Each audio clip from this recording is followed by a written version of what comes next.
Hallo meine Lieben, ich bin hier zu Hause, wie ihr seht, und bin ziemlich viel noch unterwegs in meinen Konzerten, Fernsehshows, aber ihr bekommt das ja nun weitgehend in den Social Media Kanälen mit. Und ich komme nach Hause und was sehe ich wirklich zum allerersten Mal? Eigentlich schon mein Weihnachtsgeschenk, mehr oder weniger. Einmal haben wir die Long Versions in Vinyl und die haben wir rausgebracht in diesen Bonbonfarben, so 80er Jahre Farben.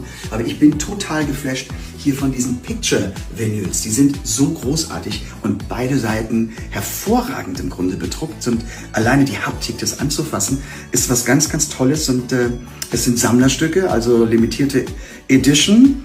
Und ich habe mir sogar mal einen Schallplattenspieler aus dem Keller rausgeholt, weil ich will das wirklich richtig hören, wie es sich anhört auf dem Live-Schallplattenspieler. Das heißt also als Vinyl. Ich wünsche euch jetzt eine ganz, ganz tolle Weihnachtszeit und wir hören bestimmt noch voneinander, aber ich lege mir gleich wieder eins auf.